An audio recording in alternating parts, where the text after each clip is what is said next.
Hi everyone, my name is Jabal Butola. I'm a micro-influencer and an events planner. Welcome to the Influencers Avenue podcast, where we dive right into the world of influencing. Today I have with me some amazing guests. Today we're going to be talking about something really interesting from the brand's perspective. So stay with us and I will introduce my guests, or I'll let them introduce themselves. Okay, so I'm just a Shane lead the media and PR team for Econ, I'm Kamsin Amani, YouTuber and influencer.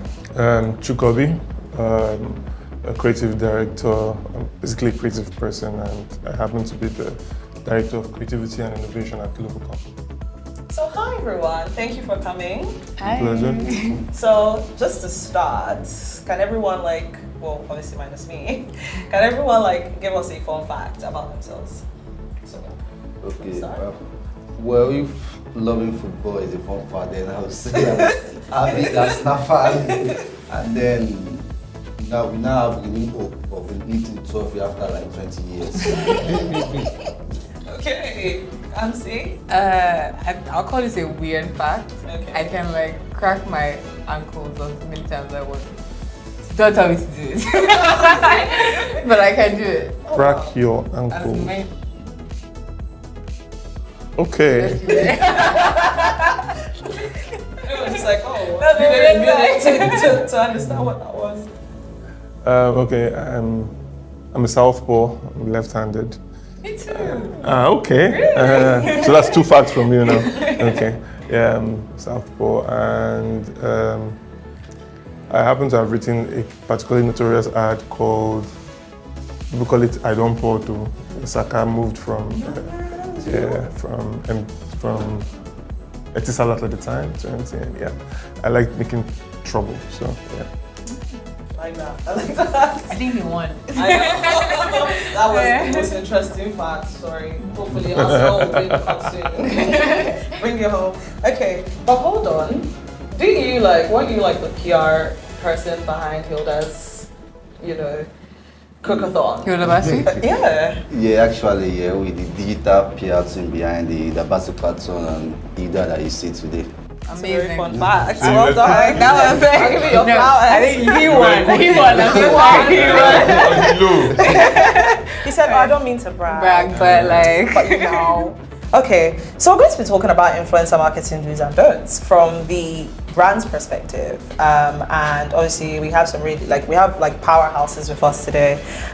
So we'll pick their brain and see what they have to say. So to start off, Shukat, what to you, from your perspective, is influencer marketing? So I think brands, when they stop being brands and become people. So I always ask a brand, if you're a person, who would that person be? Because that personalizes and humanizes a brand. So when a brand wants to humanize itself, it means it wants to actually connect with people.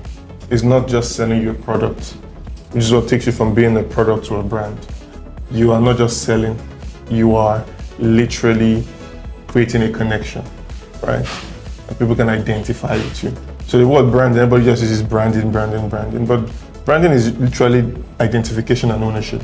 That's what branding simply means. Because it's just taken from what used to happen back in the day when people owned property, livestock, and they couldn't differentiate it.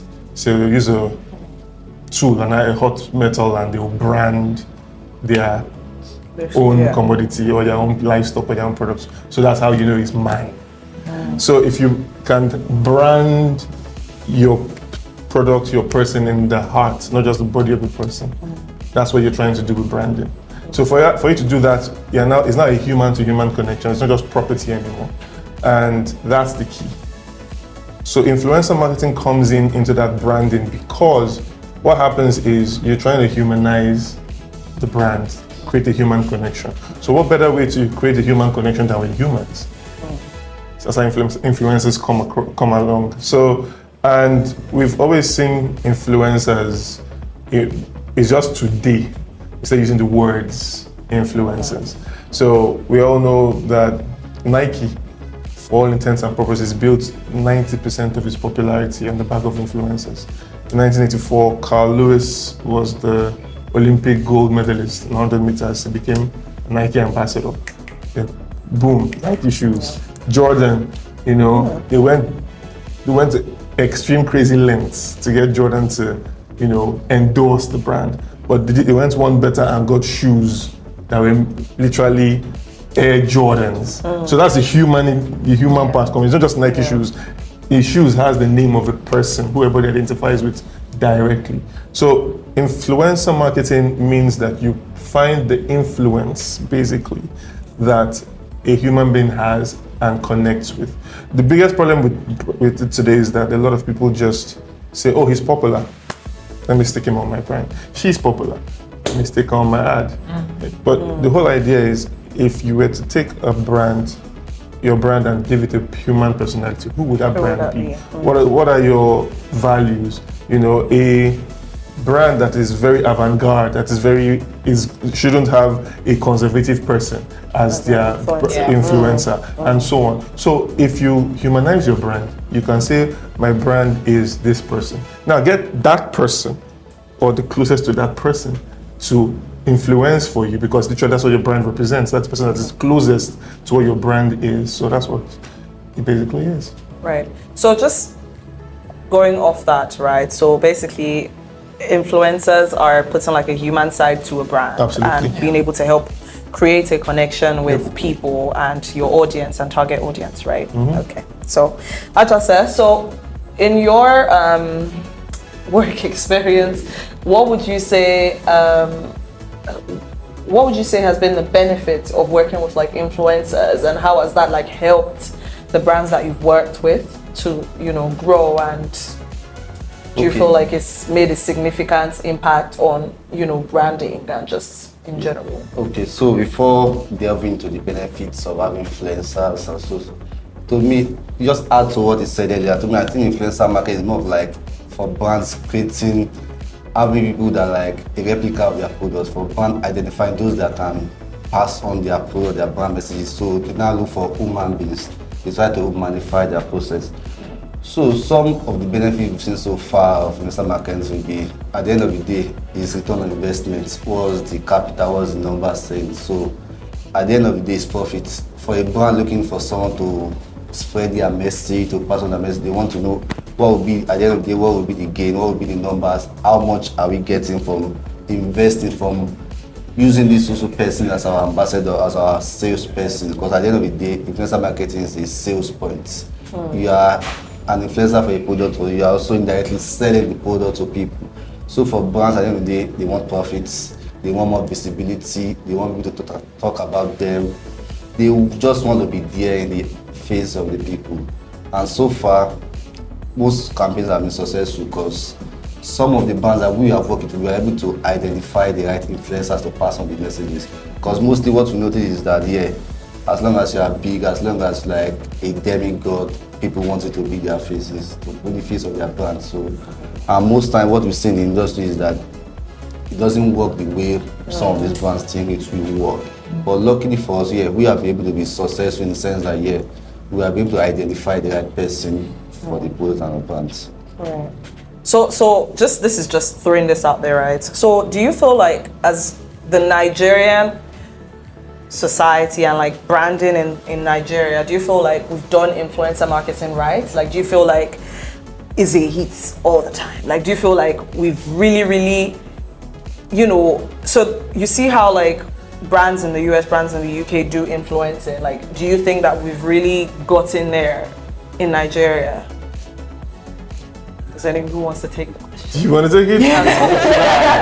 Because I will not be very nice. Okay, from an influencer's point of view, I don't think Nigeria is getting it right. I think we're a lot better than we were, let's say, 3 years ago. But I do feel like Nigeria is still very hooked on numbers. And I don't mean numbers in terms of ROI, but in terms of like following. That someone has 1 million followers does not mean they will give you. It won't translate to the ROI you're expecting to get. And I feel a lot of no shade to you guys, but use businesses are always all about, oh yeah, she's big, use her. And it's like, but this person has nothing. I've never seen her use this product in my life. If she uses it, doesn't make any sense. And then you're missing out on those who have been able to build the community and actually like have viewer retention and people and actually can push your product really well. So I would say in that aspect, I would just hope that they're more into, let's see let's see the links, not just the followers. Maybe people have followers, but just to laugh, just to tap, and there's no comments, there's no relationship with that. And I just feel like, it's a bit frustrating from my point of view, but Yeah, so very true, and it's an intrinsic problem. It's on all layers. So, for example, we're in a society, Nigerian society, where return on investment is 40% in 6 months. It's not a place where you have very realistic goals. And you don't plan to build over time. And it's not just a function of just this space. If you go into real estate, for example, and you see the kind of houses that put up for sale, and then they tell you how much it is. They tell you spread over 18 months. It's not realistic. Like 18 months is wow. Like somehow maybe I'm going to go and do one betting game, and then in that 18 months it's guaranteed our hammer, so I can finish paying. It's a problem. We don't do pragmatism. We don't have any, we don't put any realistic checks that makes it possible for people to want to build things in proper time. There's no proper timeline. It's like this. We want it now. So it's a huge problem even for brands. It's a huge problem for companies because you're trying to spike numbers. So basically what happens is 99% of whatever is done in marketing, especially influencer marketing, is what I would like to call promo marketing. Is promo is like, because you're trying to get a spike. Quick returns. Yes. One company that I have massive respect for, a brand that did not do that, is Jameson. So Jameson focused from day one on community building. Yeah. Right? So they found people that fit what they were trying to do. They created a whole community based on that, a whole movement based on that, picked their musicians, their influencers based on that, regardless of what size they were at the time. So having a Thames as your face from God knows how long, before she ever became what she is now, showed we picked you and we stuck with you because you fit the brand, regardless of where you were in your journey, your own brand journey. So that is a company that understands growth. We don't understand growth in the Nigerian context as a whole. Instant gratification has always been the Nigerian, and like I said, it's not it falls into our politics. So for example, you see people say, oh, okay, a lot of the issues we have in Nigeria today is because people wanted a messiah growth. They wanted miraculous stuff. They didn't want over time. You didn't look back and say, okay, this is where we started, this is where we are, this is how we should go, this is an estimated realistic projection of how we should grow. It's, oh no, this is not working, that's not working, and not, oh, it's supposed to work later. But you can't go in and be having therapy or be doing, and then you expect that the therapist is going to, by then that's what we thought, so and that's where we are as a nation. And then it translates into everything else, our marketing. So, oh wow, 1.9 million followers. Gotta meet that. Well, hold on, sorry, please, I'm sorry. She sells hair. Yes, she sells hair. Sorry, we're trying to sell wood. I say, yes, we get. Okay, so what? Just imagine how good your hair will look on the wood. So just think of something, and that's how we get. That's how we are where we are. I see the audience is just gonna buy and but I'm sorry, the audience will, and there's living proof because, and like I said, you won't like it when I start speaking about these things. Trust me. You go into a certain reality show, and then the people who come out the most popular in the reality show, who show in the reality show that they're not necessarily the smartest tools in the shed or sharpest tools in the shed, you know, and boom, they come out already rich. Then people are gathering, poor people are gathering money to add to the money they made, and then you just smack them on anything, and that you just see that product spike. Yeah. So there is a zombie mentality, and look, people that are just trying to make money, they're not really looking at anything else. A brand manager, a lot of brand managers are like, I'm here for 2-3 years. If I'm lucky, 4-5 years. In my time, it will be said that the growth was astronomical. Yeah. We don't care what happens after that. If there's a nosedive, it's a good run. Yeah. Yes. So that's where we are. There is no growth building. There is just promos. True. I agree with that. So I think, look, I would say it's just the Nigerian story, Nigeria of doing things. So most companies don't follow their KPIs. Before you engage a brand influencer, I say, these are KPIs, these are what we want. This is how we want to measure the progress to see if you are getting it. But in Nigeria of doing things, we want quick returns, we want quick gain, we want people to quickly jump on, we want to quickly count the numbers. So we let go, we jettison whatever we say is the KPI. We focus on what we can get at the moment. I think so. That's basically for me the difference between the way it's done over there and the way we do our own things here. Our Nigerian way, or the way we Nigerianalize almost everything. And the problem with that on influencers is that when you now come to me, it's like, but this is not my branding. Yes. And then you want me to do, but this does not. Fit. Yeah, so it's like, okay, it can be, let's say, with drinks, for example, even because I do lifestyle, it can enter. But then I have to make it in a way that suits how I do my life. Why do you want me to? I'm not a man. I'm not gonna be. I don't go out to the bar and I'm not gonna open my fridge and get my drink because that's what I do. Like, no, go here. But it's just like the Nigerian way. Why did you not come to me? Did you not do your? So this kind of goes back into this helps us go into like the next thing we're supposed to talk about, right? Which is alignment. So I'll start with, I think this episode, by the way, is going to be a very table shaking No table. Serious table breaking. So, for example, to kind of go into this, I will give us an example. I believe that we are all like well versed in. I'm very sure that by the time I mention this, everybody will just know, right? So there's a very popular beauty makeup brand that came to Nigeria and is very known for diversity and inclusivity. And now, when this brand came to Nigeria, I'm so sorry. The launch of this brand was a horrible mess. It was PR catastrophe, in my opinion, right? And that was because there was no alignment. The people that were supposed to be there were not there. The people that had the numbers were there.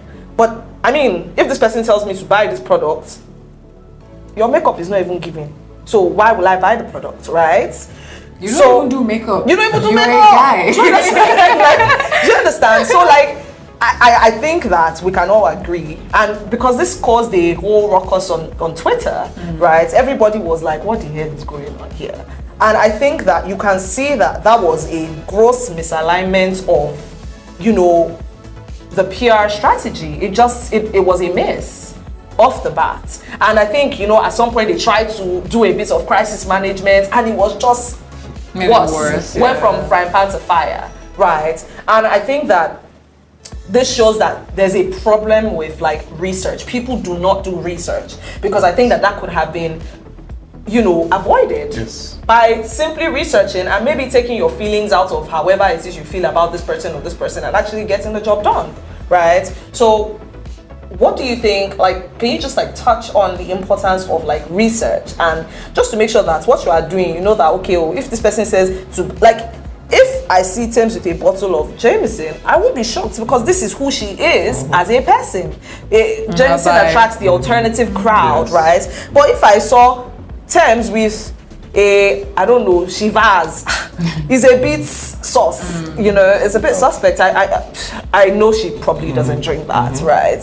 So to you, the importance of brand alignment, research, and how it can actually help to increase, with the objectives, to meet for the me, objectives of brands. I want to differ from what you say by saying it's lack of research. I won't say it's lack of research. Talking about people in the industry, I know they research a lot. To me, the issue will be the brand owners, the brand managers. They want quick fix, quick wins. So instead of building their brand, getting the macro events that has the community, they want those with numbers. They want the celeb status. They want someone with 500 million followers. I think that's where the issue is. They want the news to fly. They want the news to be everywhere. So the issue is brand owners dictating for the influencers what they want, dictating and saying this is what we want, telling the PR specialists, no, don't give us this, give us also person. That to me is also part of the issue, because if you look at the industry, people are getting right about research. It's what people do first.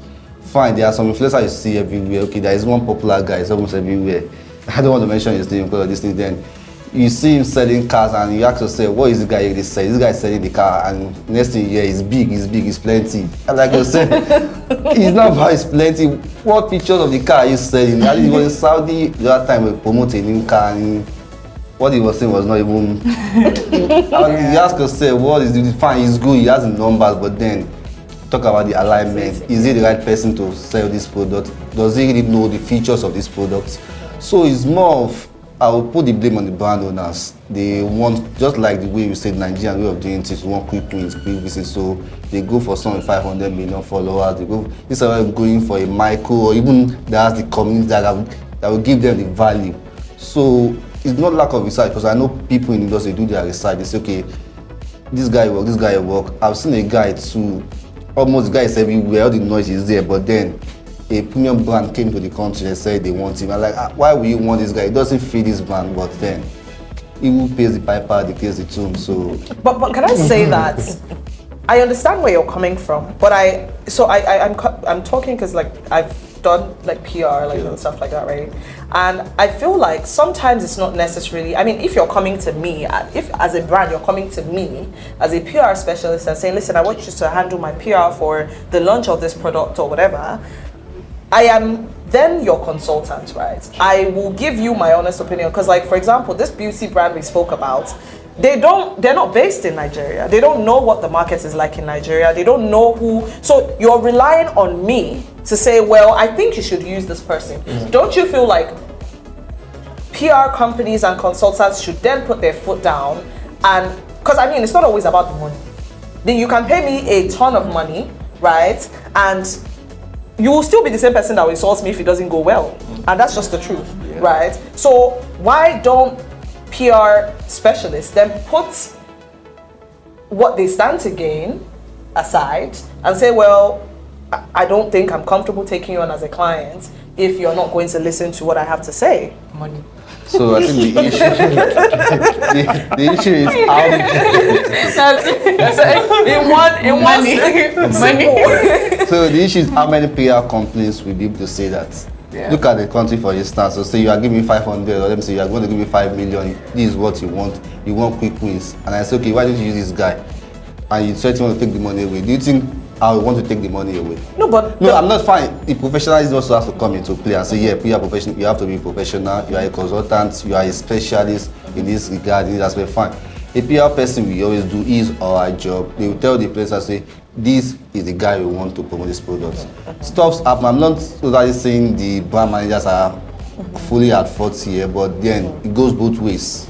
So you can never say what was the cost of the brand you're talking about. You can never say, but then we have some PR firms too, they can always do better. And then we always want them to be professional in the way they do things. We want them to always put their feet down and say, yeah, this is what we want. But then the sad reality is that everybody wants to eat. That's true, unfortunately. Unfortunately. So Kamsi, so in terms of like he was charging us to say something. Oh God, I feel like he's gonna break the table.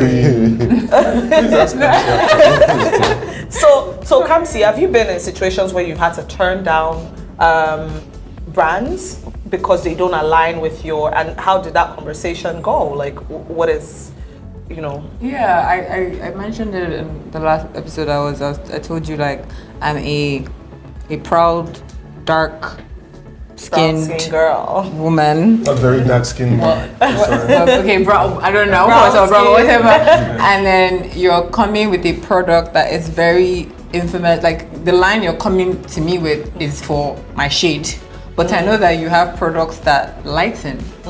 And what I don't feel comfortable pushing, even though what I'm pushing, as long as there's that line, that it doesn't, and then I also don't do mostly organic. So for me to now come and be like, I don't really, apart from black soap, it scares me, especially with what's happening now, even though it shouldn't, but it scares me. So I've had things like that. People are like, oh no, this one is to make your skin shine. I say, I don't want my skin to shine. Because then, because of, again, credibility, it's like, as long as it is your name, even though what I did, I don't support that narrative. So I have, and it's just like, oh, I'm so sorry. Unfortunately, do not be like, okay, what's your budget? It's not about. So again, what's your budget? Again, I do know that sometimes it comes from a point of like privilege, because even how you say sometimes it's not about the money. I do know that some people like. They need that, not even being greedy. Some of them like, this money is gonna help. So sometimes I'm like, well, but if I'm in the position where I can turn it down, I will turn it down. And I would hope that more people, because your credibility is everything. I don't think, True. So, Oh, did you want to say something? No, You said like you have a lot to say. I actually want to hear it. That's just spot on. It's, I'm not trying to, pardon the pun, make light of the matter. But I think sometimes it's like brands need to grow to the point where they can make those hard decisions. To say, and brands are both from the brand perspective and the influencer perspective, right? Yeah. Because you're still trying to get there, but you need to get to this point where you have some certain level of influence, no pun intended again, where you can actually say no or even change the narrative, for certain things. Yeah. So sometimes, I'll use two quick examples. I received a brief a long time ago, and I was still young, but I was notorious. Because Chuka will go to war with clients. He said, don't take that to the client's meeting. Tell the client what it doesn't want to hear, and I'm speaking and someone kick me at the table. So they had the product they're trying to put out, and I just felt it didn't make sense. So, and I said, okay, the brief came in, and I'm not the creative director this time, I'm just a junior. And I'm like, this is what I have an issue with product-wise. So this is what you should change in terms of the product, because from the experience I have, you have so and so problems with this product. So I told the client service people, and they say, yeah, it makes sense, but do it and send it to them. I said, I'm not doing that. Like I said, I'm notorious. So finally, I send the mail to the client. And then the client responds and says, point taken, we'll get back to you. And they actually went and revamped the product. So people have to first of all have a bit of balls, but you must have grown some sort of respect, being able to have, deliver on some level for them to even listen to you in the first place. Then as you grow to certain points, you can now start standing for something. So for example, when Nike had their campaign where they used Colin Kaepernick as the face, when they say it's not for something that cost you everything. And they knew what they were saying, but it cost them stuff. People went around and were burning their Nike apparel. People don't know what Nike did next. Nike put out an ad saying how to burn your Nike apparel safely. Because one old veteran burnt his Nike shoes and he was wearing them. So you can imagine. So they put how to burn your Nike outfits. Safely. I can imagine that's crazy. I said what I said. Literally, I said what I said. I'm standing by it. And their stocks went up with all the madness. So they go to the point they can say what they want. But if you're in a place where neither you nor the brand, are in the position or thought of building the brand, you're building your bank account. As far as this. You're not going to be thinking that way. It's how much can we mop up? How much can we mop up? And I don't really blame them, as annoying as it is. In a country like Nigeria, I can't really blame you. I can't really blame you. Like, well, the dollar is going up by the second. I mean, look, if you came into Nigeria to do business, you have to be 3 years ago, Like literally, okay, 3 years is 2020. Let me say 4 years ago, 2019. And God save you took a loan. And God save you, loan was in dollars. Oh my God. If you took a 100K loan for that business, you literally borrowed, give or take, 480 million naira At that time. at that time. If you're repaying that loan without interest, you're paying back. So if you took that loan at 480 naira, you borrowed 48 million naira. You're paying back 110 million naira without any interest today. Yeah. Bro. The economy is not Are you smiling. telling me I should, I know? Say no. You're just talking nonsense. Look at yourself well. Your skin will be fine. Polish it. Lotion is shoe polish. You know, shoe polish, self shines. Your body shine, your shoe shine, everything shine. Yeah. You will find lines to sell it. You say, no, brighter future. You know, something. Yeah. That's the problem. Okay. Yeah. So, building long-term relationships, right? So I feel like, obviously, in anything we do, building relationships is so important. It is, the very core of who we are as people. In anything you have to do, you have to build relationships and maintain those relationships. And I think that with brands, it's very important that you have people that okay, this is my go-to person, or these are my go-to people. I know that, for example, so like when we have events, I know that, okay, these are the people on my guest list. These are the people that I'm going to invite. Yep. It's very important to build relationships. So from the brand's point of view, how do you think, how do you encourage building relationships with influencers, and, just how do you build and maintain those relationships with influencers? Okay, I think to me, one of the first will be seeing the influencer as a part of the family. Because not getting the influencer to promote your product, the thinking behind the scenes is that, this person is one of us, this person is our salesperson. So you have to find a way to move the relationship further beyond paying money. Fine, you still need to pay the influencer, but then there are other things you can do. Because just like how you as a traditional PR person, how do you build relationship with the media guys? They have a database of who they are, where they work. They need to know their birthdays. They need to know the names of their children, their wives, what they love, where they like to go. So you create avenues whereby you reach out to them, even when you don't have a campaign. For you, they are already part of your family, and once you see they align with your product, then you're always going to look for ways to cement that relationship, because to you, they are already a part of your sales point. And also, we should not forget this influencer marketing. To some might look like a new thing, but it's not a new thing, because in traditional media, traditional PR, they are what then call us key opinion formers. Because in traditional ways of doing this, when there's an issue before the advent of social media, so look for who are those that are top leaders, who is the top lawyer that help us defend the case behind the scene. Yeah. So now with rise of digital marketing, we now call them influencer marketing, because they perform the same function. The key opinion former is traditional and not the influencers. So it's the same way we maintain relationship with the media, same way we maintain relationship with the people we use to do our, I don't want to call dirty works behind the scenes. So it's just the way we use the influencers to.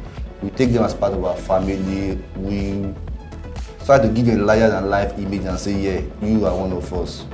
Or value. That's the way to start. We value your work, value your input.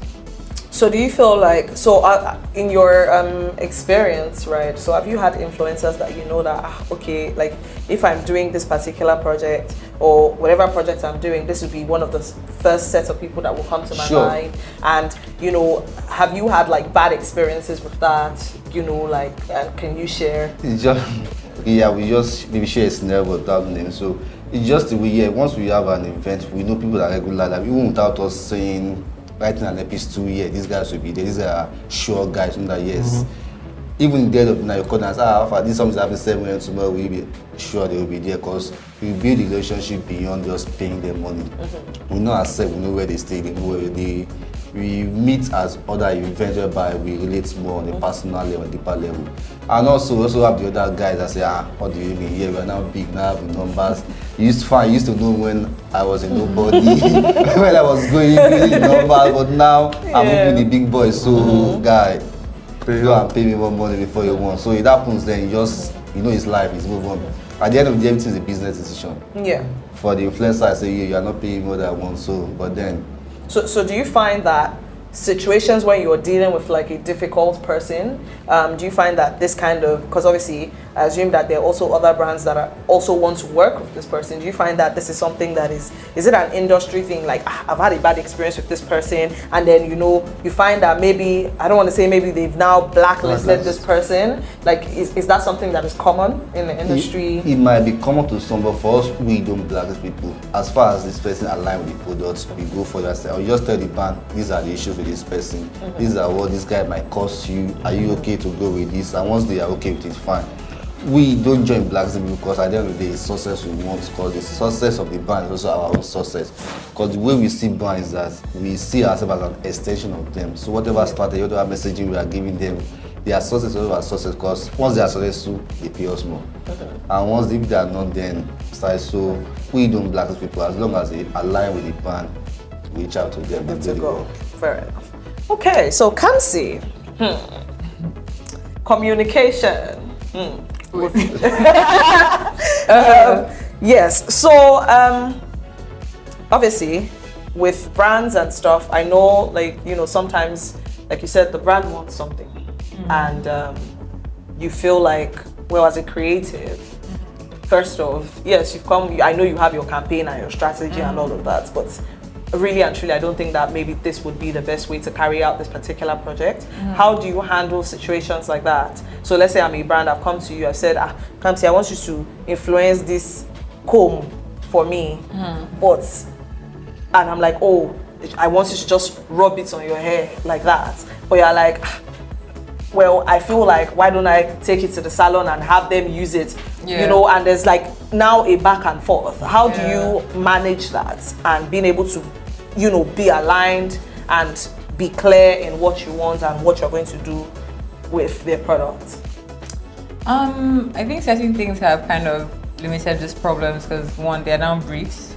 So I use the briefs to see, like, what they are going for, and okay, because most of them will tell you they will pay first before they have to sign some project. Sometimes they send you the brief, so you just know, and then they're like scripting. You can send the script, and then they see. So where there's like a disconnect, I honestly am very outspoken, so I will say this does not align. That's one thing I am like, it does not. I will actually try and walk you through, try and meet you where you are, but one thing I will not, I've never been in a situation where I had to actually return money. We always kind of like meet in the middle ground, but I do try to keep it very professional. I try not to, like, sometimes some brands can be funny, they'll lowball you with price and tell you to make like 8 posts, and before I just won't reply. But now when I'm older, I'll just be like, all right, unfortunately, this budget does not work. So that maybe next time you can reach out to me, but maybe in the future we can have but I just try to keep it very professional. I do believe that human beings, most people will blacklist you, and I feel like the PRs, they're very together, because maybe I'll give one PR to my address, all of a sudden I'm getting, how did you get my I know that they've been sharing, so it's very what people don't understand is I try to have a good relationship. I don't like to owe deliverables. I make everything very clear, and also with when we're negotiating, because some brands now they negotiate a price, then the ad you want me to do, they say I should go outside. That outside, who's going to pay for what I'm going to do? Is it from the money? So I make it if you want me to, because they be like, Nigeria, go outside. They hate cameras. You want me to not start doing duck and cover to enter a place so that I cannot do this in my house. So I factor all these things in, and so when you're not doing okay, maybe you can do it in your house. So just trying to be emotionally intelligent with how you do, and not to get too, at the end of the day, it's business. They're trying to get too do you trying to just try to so from the brand's perspective, Chuka, how do you find that balance in terms of communication and being able to set clear expectations and say, well, as a brand, this is exactly this is what we want you to do, but also allowing some sort of leeway for their creative, for them to get creative? So it's actually, that comes from the question you asked both of them just before, Kamsi and Ajase, because if you are working with influencers who you consider not just one part of the family but partners, you treat a partner in a certain way, and you trust the partner to think properly for you. So you have what you want, but you're one mind. Even if you have a team, you're one mind. Now you have somebody else who probably has better view of maybe your target audience, because that person is your target audience if you picked the influencer right. So that person is bringing to the table. That person is not a wire that you just funnel your message through and it ends on the other end. That person is an amplifier. So that person can add value, can bring freshness and bring stuff to your communication. A quick example would be, in 2015 was the first time I worked with files. I went out on my way to find files. It hadn't become as big as it was now, but it was clear that this guy was, was quite talented and very different. And so we're working on an ad then for MTN, and after he read the script, he said, can I tweak the script the way, myself, And he started to do that, and he finished, wrote everything out himself. Took his time, properly took time off. He's not just coming to come and read something and he slapped their face on. And by the time it was done, you could see the value added to it, because you're working with the right kind of person for what you want to do. Now, when you keep making that kind of person a partner, which ends up being a family member, that person is always looking for ways to make that thing better. It's not just how I deliver and take my money. And so you've already picked, because the first line of proof of doing your job right is you pick an influencer you can trust to add to whatever it is that you are. And that's the proof of it. When you're just picking somebody to say, oh, that person probably, the person has 2.5 million followers. And the person is, let's say the person speaks everything in pidgin. And now you want to sell bespoke banking solutions. So now, I'm not going to give you the leeway. Can say, hey, Segon. No, I'm not. I'm going to try my best to structure you into what I'm going to say and force you into a suit you probably will never ever wear again and all that, because I have picked wrongly. So it all starts on the base, on the root, But once I've picked rightly, the balance is there. I can even say, okay, yes, the client is insisting on this. Please do yours. Let me put them in front of the client. And I can even run both. And they will see the one that's bringing in the numbers. And once they see it, they get more trust in you. You yourself, you get more freedom. Freedom. So is that understanding? If you're thinking like that, everything changes. But people see the influencer as a shortcut. This is Yahoo. I'm sorry. It's influencing Yahoo. That's what it is. Just it's betting, cash out, put it inside, boom. So that's what they've been trying to do. They've not been trying to find the partners that build you over time. Something like great partners do. You do stuff you didn't ask for, and stuff you didn't pay for. So they can say, oh, I found out so and so happened. If your product adds this and this to its repertoire, this is how you can be getting clientele in. Is that a fancy way for saying, I'll give you exposure? So now, this is not you talking. This is the influencer. Okay. I saw this. I found this. It will make your product. It's literally he's adding to you. You didn't pay for it because he's now one of you in quotes. And he can. And he's actually gone out of his. Exactly. And because he's smart, right? He can easily say, okay, do it, and then say, create it like a referral system. And as I'm taking people out, I'm making it happen. I have a code, and I'm making my money. I'm making my money completely proof that I'm giving you stuff. Every dime I'm making from you is because I've added value. Nothing was, I've paid it. No. So that's what happens when you have partnership. That person is literally a stakeholder. That person literally owns shares. Because if you look at it from that point of view, every time you do this kind of things, it's like giving somebody share in a business. So everything I bring in, I get my own profit share from what you and that's literally what happens when you form partnership. So Kamsi, let's talk about over scripting. Now, I think that I personally have seen a few ads and content. I know that this is so unnatural. Like, I can literally see this person go, there's this thing they've been dragging influencers recently for. I just woke up in the morning. Oh my goodness. You know. Meanwhile, you probably like set your camera, you went back to sleep. Like, you know, those people watch movies. You don't just set your camera. I didn't wake up. No, but You tell me I woke up. it's like, No, I woke up. We wake up and then we. and you know that well.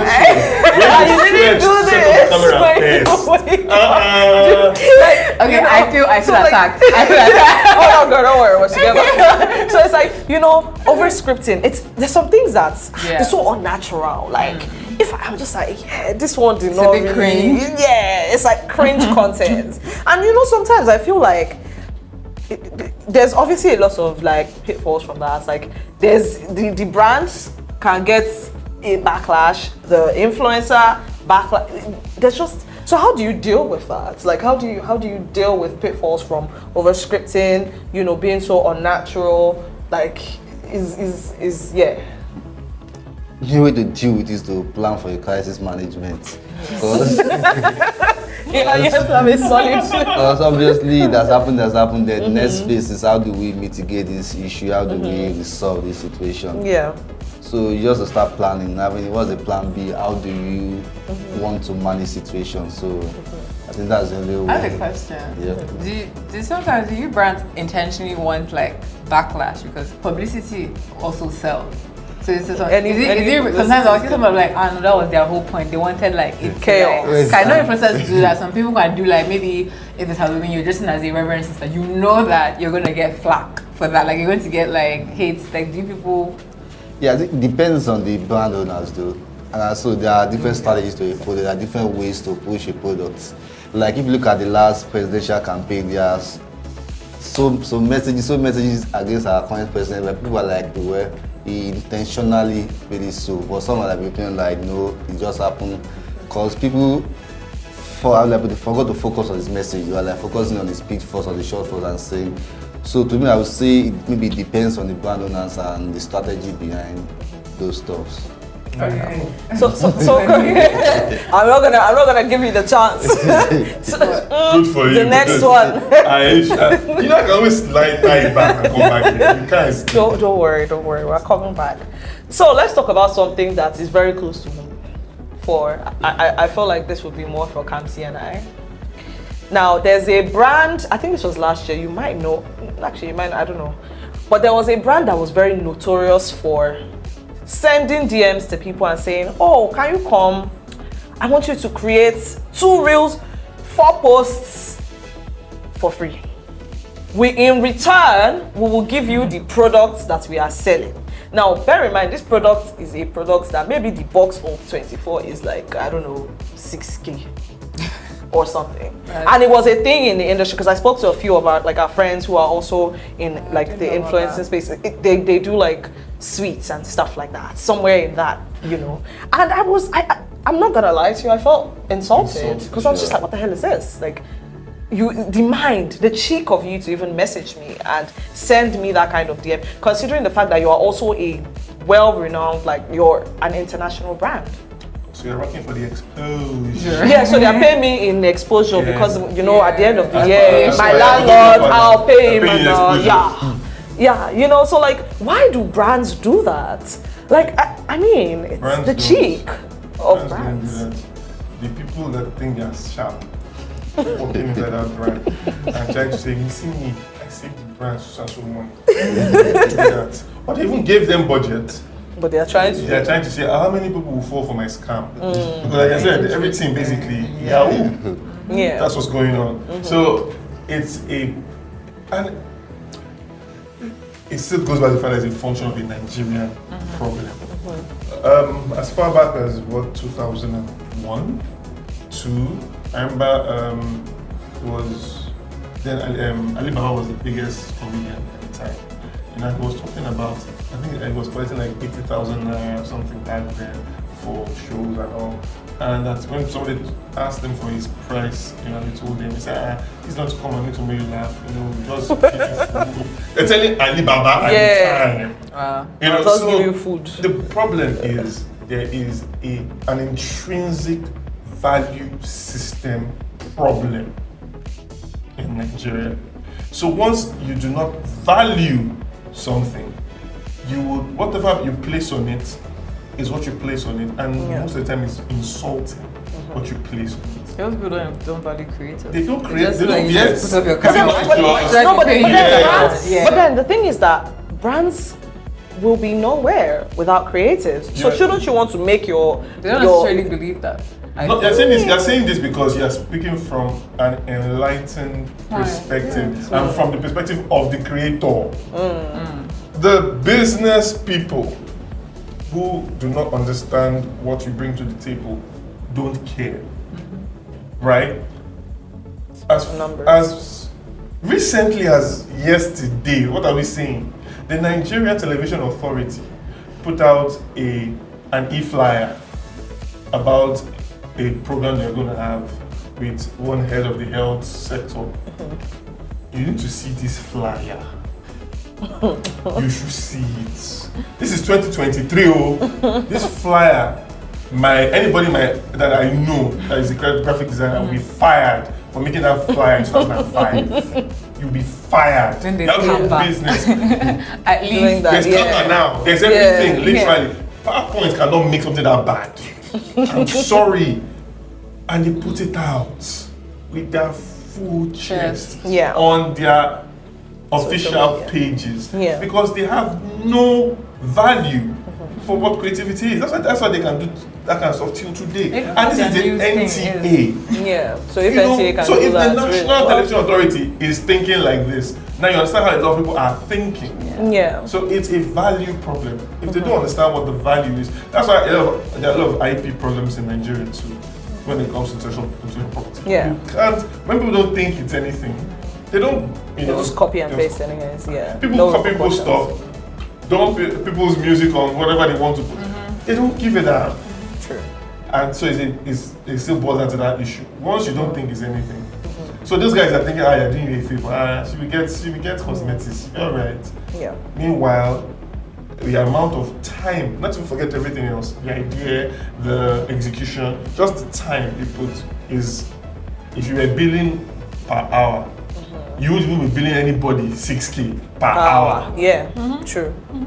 So there lies the problem, the value or lack of their value. So I think it's very, I think as a baseline, I think that Nigerian influencers are not paid nearly enough.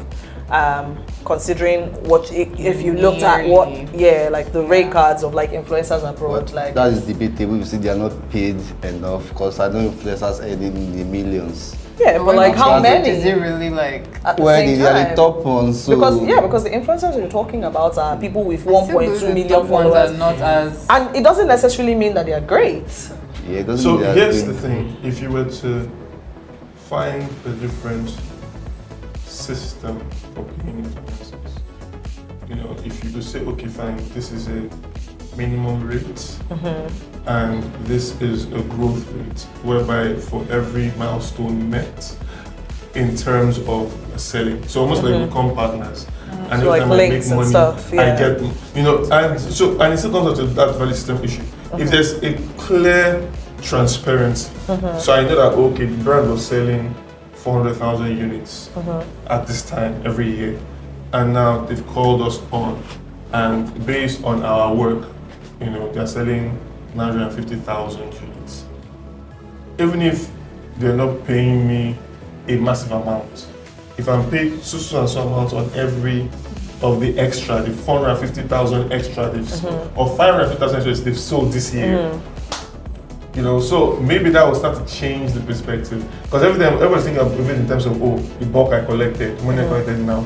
Some people are changing the game because if you notice a lot of things like, and I'm very against betting companies, but betting companies, some other companies, they do a lot of things like, use my Link. referral code. Yeah, my referral code, referral things code, like that. and then so it starts to make it more transparent and allows you actually get more see bang value, for your buck, both ways. And so I think it's just as we start to fine and tweak the remuneration systems to fit how our own society is, then it starts to get a bit fairer. Right. So let's talk about macro influencers and micro influencers. Right. So give me your perspective on macro and micro. Who do you prefer to use and why? Well, at the end of the day, I will still answer your question. It's not who I prefer, it's who feels gets in the the job, brand yeah. value. So, you know, a micro influencer is something less than 200,000 or so based on the numbers as where the division is from. So, for me, it's who feels the message. E.g., for example, let's just put the Dabasi pattern and look at some of the influencers that came on board to make, like the nice Sydney Talker came in. Sydney is a macro influencer based on his numbers. And then he was able to achieve so much because even the Cookathon itself, I don't know, maybe it's just God's blessing. You have to be there, you have to want to participate based on the storyline and the way the whole stuff went. So to me, I would say for each campaign, it depends on what you want to achieve. So there are also some campaigns that we don't even need a nano influencer. Because now this is the age of EGC. With the way influencer marketing is going, people are avoiding the big influencers, as we say. So they want somebody relative who is just a guy on the street, average person that will promote this product, and people will tune in because people want to hear it's called testimonial marketing. People want to hear someone they know, they feel. The influencer on these big influencers are getting too distant. People are not feeling them the way we used to feel them some years back. So it depends on what the message is, because sometimes you might even go for a nano-influencer, they will push the message better, more than even a celeb influencer or mega influencer. So to me, the campaign will tell us who we want to use. Yeah. So can you touch on the importance of like engagements and interactions and things like that, and how you select your influencers based on that? Yeah, so sometimes too, when we're looking for a slide, we don't go for the numbers, we look for the engagement. We look at your numbers, how many people engage your post, how many people comment. Because we have some guys, they have 2.5 million followers, then they put up a post, they get less than 100 comments, and less than 100 stuff. You ask us, what happened? Is it this are the big guy, what's going on here?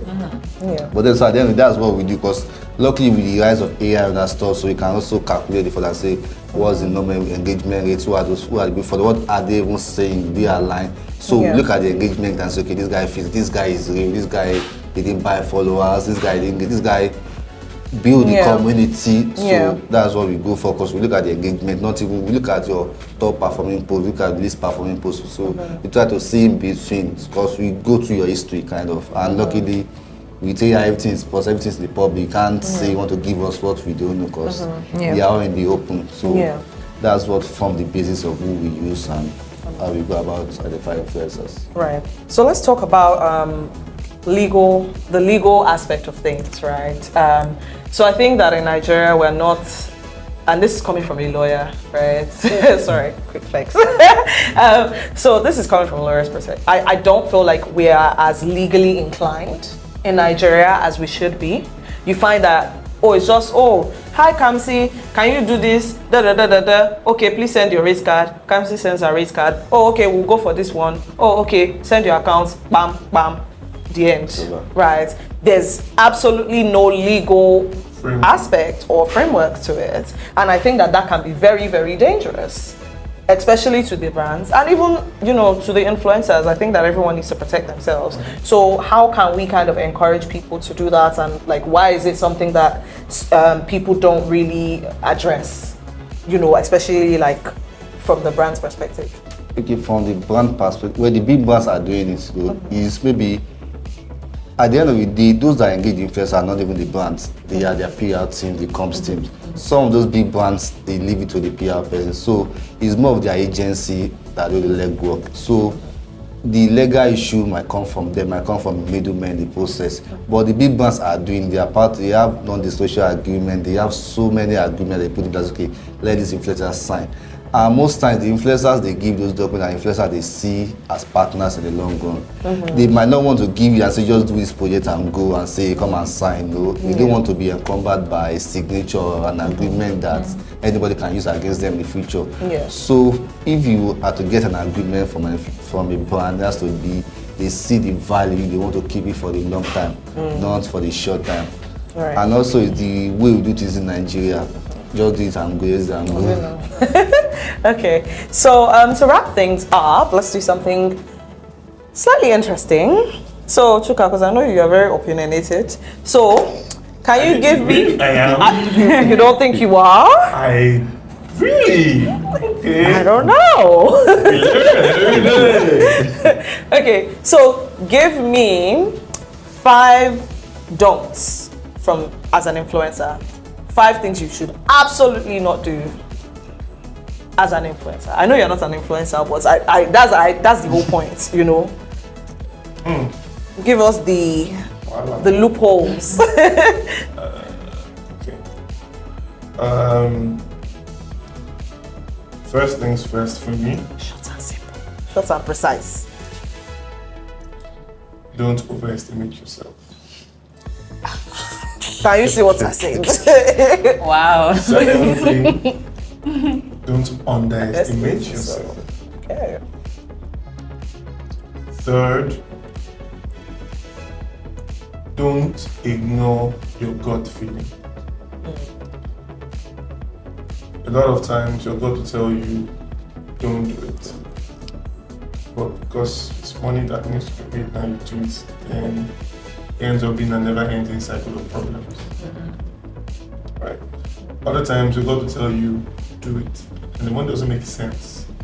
But there's a potential that's there that can open far more doors. You can't always tell these things because you can always cast in stone, but your gut, listen to your instincts. So don't ignore your instincts. That's the third thing. I still have to do. Yeah. Okay, you know what? Give me one. Okay. Give me one. Just give me one do and let's give Kamsi and oh yeah, give me one do as an influencer. Benchmark yourself. Study what people who you consider yourself as good as, better, or should be better than or better than you are doing, whether in your country or worldwide. And let those things inspire you to think of new stuff or how they can be appropriated here to fit our own setting, because it's different for different countries. It's something that and it's just an example outside of influencing. There's something that a brand did once in India, and it was Nigerian, simple Nigerians have. Every time they go to buy stuff, and they say, I don't have change. So it was a telco brand. So they now created tokens. Normally, when you don't have change, they will take sweets, take something or whatever. Then they created airtime tokens.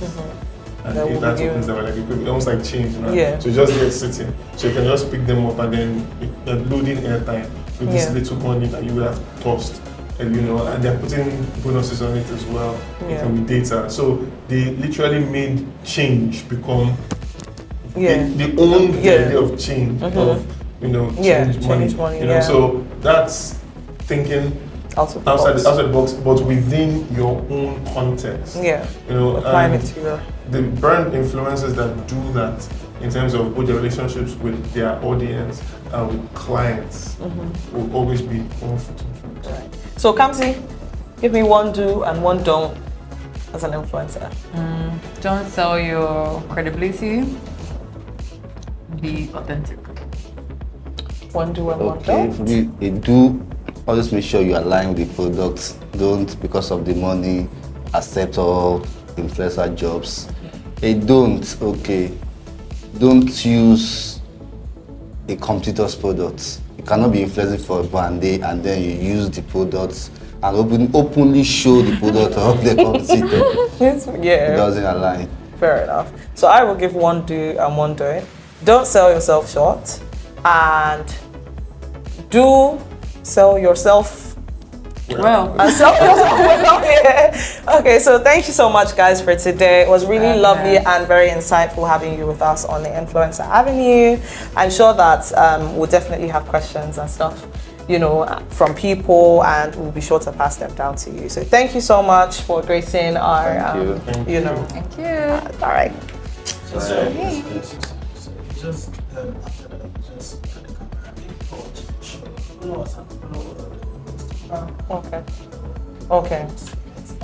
Okay. All right.